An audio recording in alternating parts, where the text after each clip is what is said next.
क्या करे, घर कैसे चलाए, नौकरी कर रहे हो, बच्चे भूखे बैठे घर में। सरकार के इस रवैये को हम लोग बहुत दुर्भाग्यपूर्ण देख रहे हैं। जो स्वास्थ्य विभाग एएनएम कहाँ से पैसे चुकाएगी, हितग्राहियों की 16-16 हजार चुकाएंगे तो हम लोग अपने बच्चों को।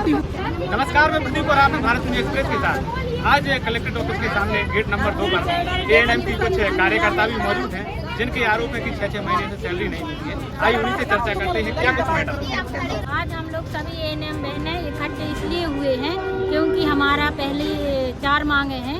पहली मांग है कि नर्सिंग कैडर में लिया जाए एएनएम के लिए, और दूसरी मांग है कि संविदा एएनएम है जो उसको नियमित किया जाए, और सार्थक से हम लोग को मुक्त रखा जाए, और जो वेतन विसंगति है कि उसको दूर की जाए। और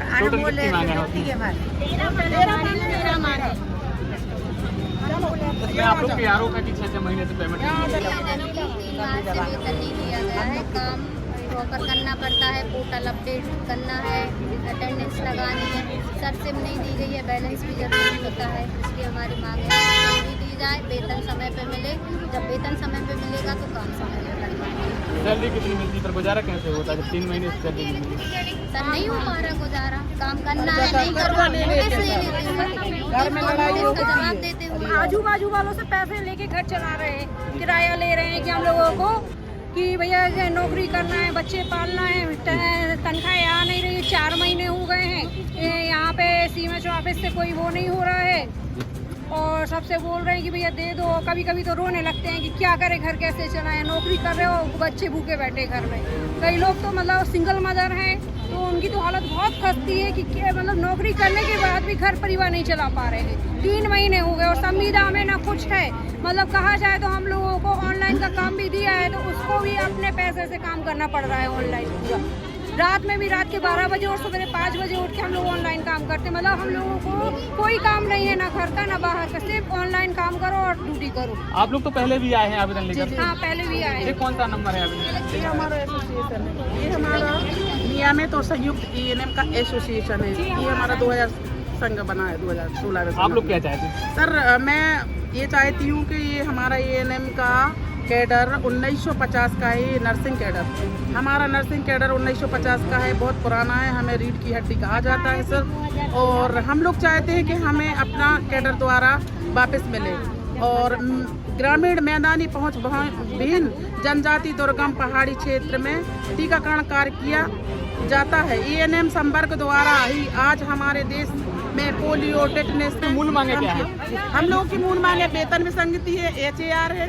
एचएआर हमारा जिला स्तर की मांग है, और सार्थक कैप जिला स्तर का है हमारा, क्योंकि हम लोगों को 10 से 12 हजार की जनसंख्या में काम किया जाता है। 20-20 किलोमीटर दूर जाना होता है मुख्यालय से। हम लोगों को इतना आसान नहीं है सर कि हम लोग बाहर, नेटवर्क नहीं मिलते, नेटवर्क ना टैब दी गई है, ना लैपटॉप दिया गया है। हम लोग खुद के ब्याह से, खुद के मोबाइल से काम कर रहे हैं।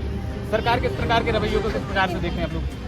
सरकार के इस रवैये को हम लोग बहुत दुर्भाग्यपूर्ण देख रहे हैं। जो स्वास्थ्य विभाग हर योजना में कोविड में कदम से कदम मिलाए आगे खड़ी रहे, आज उसी के सामने अनमोल ऐप जिसमें कोई एडिट का ऑप्शन नहीं है। एडिट का ऑप्शन नहीं है तो हम लोग कोई अपनी जो एंट्री नहीं कर पा रहे हैं, और उसको पैसे से जोड़ दिया है आर्थिक। एएनएम कहाँ से पैसे चुकाएगी, हितग्राहियों की 16-16 हजार चुकाएंगे तो हम लोग अपने बच्चों को। किस प्रकार के पैसे चुकाने पड़ते हैं? इसमें महिला का एंट्री करनी पड़ती है, पंजीयन और 4 जांचें, जबकि हम लोग और 10,000 रुपये मिलते हैं संस्था से पैसा। तो हितग्राही बस पंजीयन हो और पैसे के परेशान कर लगते हैं। और हम लोग एंट्री में कोई एडिट का ऑप्शन होता तो उसमें सुधार कर सकते हैं, मगर ऑप्शन नहीं है। करते थे, अभी 3-4 साल से हम लोग के ऊपर थोप दिया गया है। इसलिए हम लोग कोई जैसे हैं तो हम उतने पढ़े लिखे नहीं हैं, हमसे नहीं अनमोल चलता है। कहीं की कहीं कुछ एक का 7 बन जाता, 7 का 1 बन जाता है, तो वो विसंगतियाँ हो जाती हैं। इसलिए वो लोग हमें लोग से कहती है तुम्हारी वेतन में से कटे। मुझसे अभी कल भी बात हुई थी, वो बोल रहे थे कि ये तुम्हारी गलती है, कल तुम्हारी वेतन में से पैसा कटेगा। जी जी। अनमोल पोर्टल पे जो एंट्री होती है वो महिला की समग्र आईडी से होती है। समग्र आईडी मायके से नहीं हो, मतलब समग्र आईडी जैसे पति के साथ ऐड है ना, तभी महिला को भुगतान होगा। लेकिन विभाग द्वारा ये कहा जाता है कि मायके की आईडी से पंजीयन कर दो, बाद में भुगतान होगा, तो वो एएनएम की गलती है। ठीक है।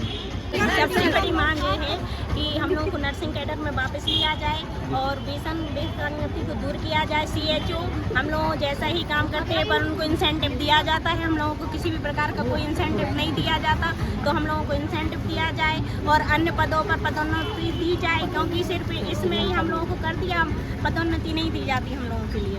और सार्थक ऐप का तो ऐसा है कि यहाँ से वहाँ दूसरे गाँव में जाते हैं तो नेटवर्क प्रॉब्लम होती है, तो उससे अटेंडेंस लगाना पॉसिबल नहीं है, इसलिए हम लोग सार्थक ऐप से हम लोगों को मुक्त किया जाए। और सबसे बड़ी बात तो ये है कि मनमाही जो अधिकारी कर्मचारी हैं, तो हम लोग यदि टारगेट कंप्लीट नहीं होता है तो हम लोगों की सैलरी काट दी जाती है, समय पे सैलरी नहीं मिलती है, 3 महीने से सैलरी नहीं आई है, 3 महीने से कोई सैलरी नहीं है। हम लोग अपना घर कैसे चला रहे हैं वो हम ही लोग जानते हैं कि कैसी मुसीबत में हम लोग अपना घर चला रहे हैं। मिनिमम सैलरी कितनी रहती है आप लोग की संविदा कर्मी? मिनिमम सैलरी 20,000 के संविदा रेगुलर किया जाए। सर मेरी ट्रेनिंग LHP की हो गई थी, 10 साल हो गए, आज तक मेरे को पोस्टिंग नहीं दी गई, LHP की पोस्टिंग नहीं दी गई। बने रहे भारत न्यूज़ एक्सप्रेस के साथ प्रदीप कुमार सागर।